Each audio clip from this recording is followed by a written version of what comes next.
Recording in progress. Great. So when we talk about price elasticity of supply, basically we're talking about the responsiveness of firms to a change in price. So not only consumers that respond to price change, firms do respond to price changes too. So let's scroll down.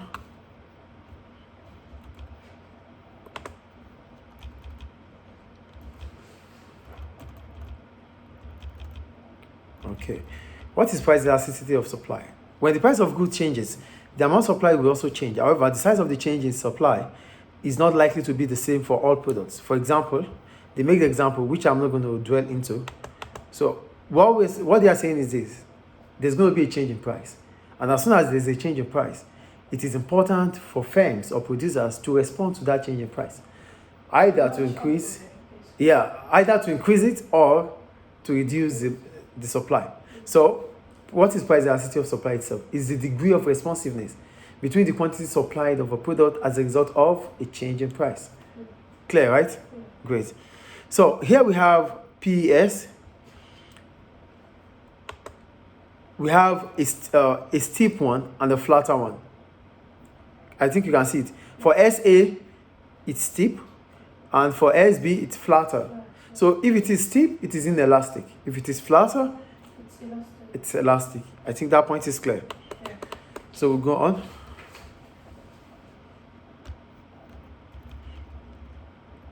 Inelastic supply. Are you there? Mm-hmm. Okay. They said okay, when we talk about inelastic supply, because it's about case study and we're not in the case study. Mm-hmm. So when we talk about inelastic supply, it means there is no significant change in the quantity supplied as a result of a change in price. The price has changed, but the change in the quantity supply is just little. Simple. Not that much. A slight change in the quantity supplied. There's a change.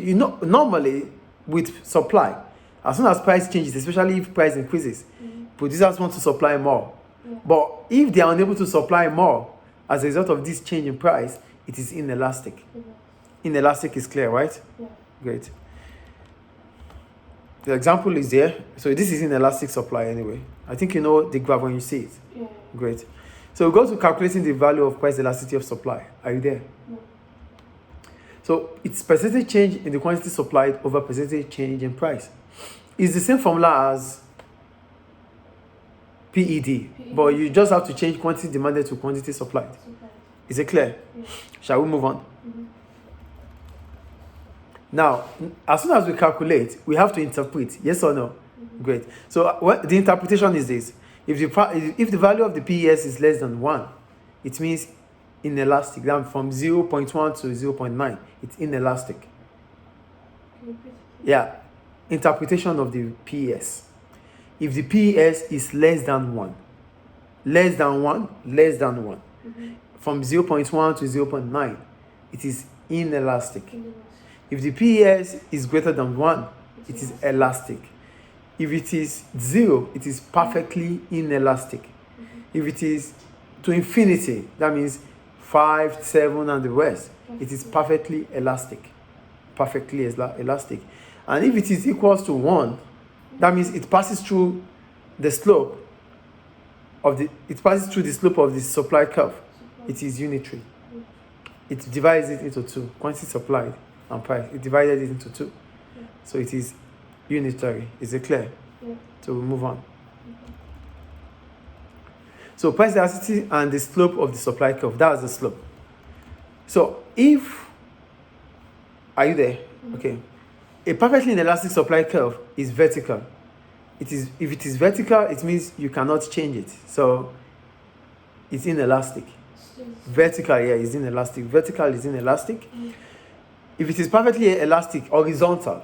If it is horizontal, this is horizontal, it is elastic. Then, if it is unitary, it passes through the slope. Look at it here. It passes through the origin. Yeah, it passes through it. There's S1 and S2. So it passes through both. So it's going to have a point where both of them... It passes through the point. There's S1, there's vertical, there's horizontal. So the straight line that passes, the supply curve that passes through both horizontal and vertical is called unitary. Is it clear? Yeah. Any question about that? We move on.